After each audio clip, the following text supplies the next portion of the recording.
Hey everyone, welcome back to our channel. If you're new here, please subscribe. I'd really love that. If you're returning, how you doing? We need to talk, okay, about something that's very, very serious because it pertains to our kids, especially if they go to like a private school, okay? So please listen up. And even if your kids don't go to private school, maybe you know somebody that goes, has their kids go to private school. Um, Send them this video, okay? Because this is very, very important. Because they might not know what really is going on, okay? Because a lot of people, they just don't do the research anymore. They just think it's a private school, it's going to be safe, it's going to be great, great curriculum, and that's it, right? But before we get into today's video, hey there, my name is Autumn, and on this channel, we talk about just about anything and everything. We talk about current events. I have my original channel back, Autumn's Backyard Garden. Plus, I have a Patreon. And over there, we talk about things that we can't talk about here due to YouTube's terms and policies, okay? So, there is a large collection of private schools. You can even say that they're elite private schools in America. And they have been purchased by a private equity group. And this group is deceptively named Primavera Private Equity, and it's owned by the CCP. Now, China owns these schools, and the U.S. politicians actually send their kids to these schools. And like I said, your kids might go to these schools, and you probably don't even know that it's owned by this Primavera. Yeah. Or, your friends, your family members, they probably don't know that their kids are going to a school that's owned by this Primavera. Do you want me to give you a fun example of how little our government officials know about what's happening in private equity? Just a really fun example. Why do they want to shut down TikTok? What's the excuse they've been using? We know it's because Meta is paying them, but what excuse are they using? Because China, it's dangerous that they're going to own our data. It's for national security. All of the politicians have kids in private school for their safety, not because they're elitist. It's for their safety. They're in some of the most elite private schools in the United States, in every state in the United States.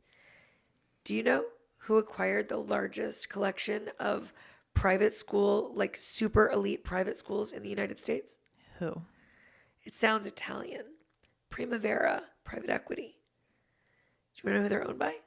Who? The Chinese Communist Party is literally in control of the most elite prep schools in the United States and the curriculum being taught to our politicians' children. Wow. I don't think anyone's ever actually let me say that on a podcast. I've never gotten that out. So you might have a fun clip there. So, the collection of schools that is owned by Primavera is called Spring Education Group. And it's a for-profit private school company that is based in Saratoga, California. Now, this Spring Education Group has schools in Arizona, Georgia, Nevada, Ohio, Texas, California, Idaho, New Jersey, Oregon, Virginia, Colorado, Illinois, New York, Pennsylvania, Washington, Florida, Maryland, North Carolina, and South Carolina. Some of these schools charge in excess of $45,000 a year for tuition. And it is said that there is nothing covert or clandestine about them. And that Primavera does not set the curriculum. I highly doubt it. I mean, and the schools are allegedly very carefully vetted by the federal government. Yeah, okay.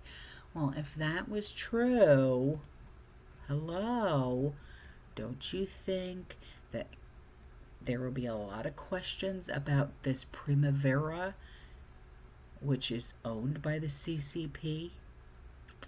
I think there would be. So I highly doubt doubt that there is any vetting by the federal government. So if that's not bad enough for you, that we now know that the CCP is running some of our top schools in this country, yeah. Just, uh,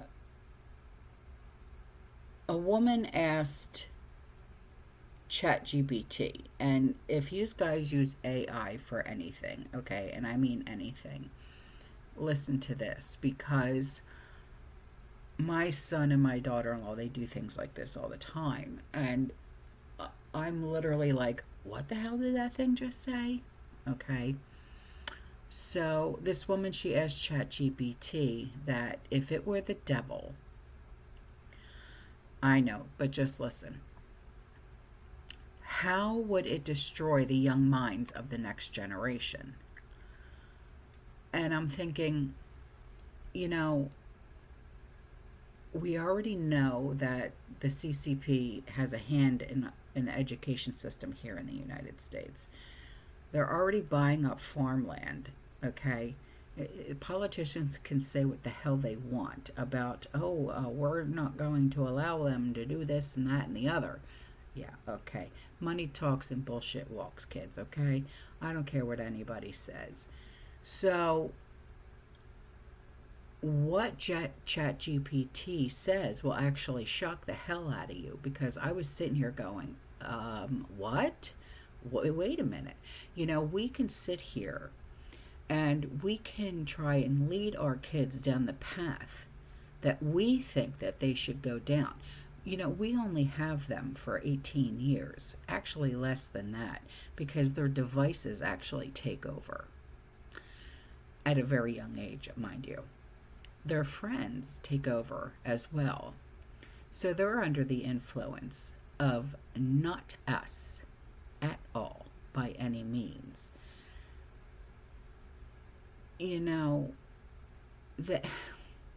here's a story for you. So yesterday I had to go sit with my youngest granddaughter because my daughter-in-law had a doctor's appointment with the OBGYN. She had to get an ultrasound done because she's 5 months along, and because when she was pregnant with Evie Rose, it was a problem pregnancy because Jessie, she turns 32, okay, in just a few days. So when she was pregnant with Evie Rose, there was something going on to where there was too much amniotic fluid, okay, and this was throughout the entire pregnancy. And when she was in labor and stuff like that, and they broke her water, they actually had to take her into an OR to break her water. Because, okay, ladies, remember when we had to go in and they broke our water? They took a little hook and they broke our water, right? Well, they couldn't just do that with Jess. They actually had to take her into an OR and break her water. And when I talked to the doctor, because the same doctor who actually delivered Andrew, my son, is the same one who is delivering my grandchildren. And he said it was like a river. And I'm thinking, oh dear God. So it's happening again, all over again with this pregnancy. So she had a doctor's appointment. And I'm sitting with Evie. And Andrew and Jess come home. And Andrew was telling me, because my two older grandchildren, Giovanni is 11 and Mia is 10. Mia is high functioning autistic. So it's constant, has to have stimulation, okay?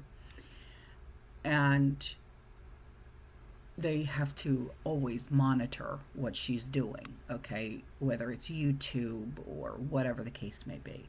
She's too old for YouTube Kids, okay?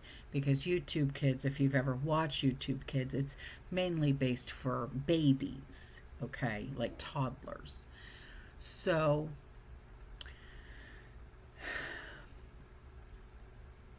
Andrew was telling me, he said, Mom, he said, you wouldn't believe the things that were on YouTube when I was younger. And I said, well, what are you talking about?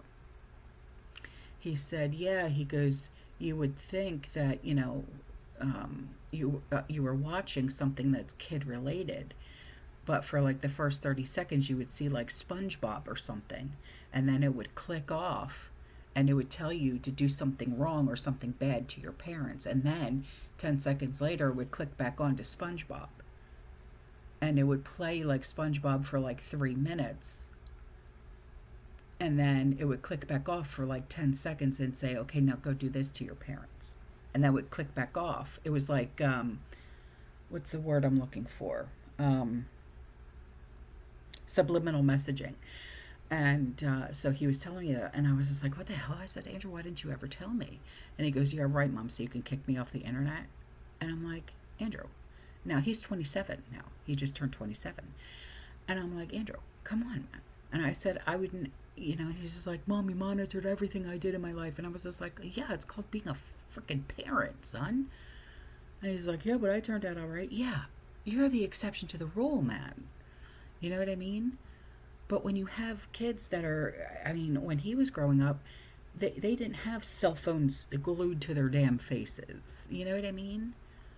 We had the laptop, the one laptop in the house, and he was monitored,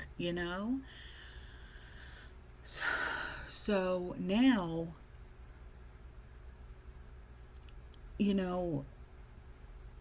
with this chat GPT,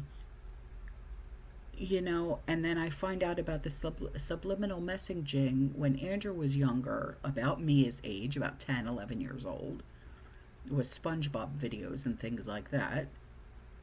And, with Mia being high functioning autistic and constantly needing that, and I'm thinking, oh my God, what the hell is really going on?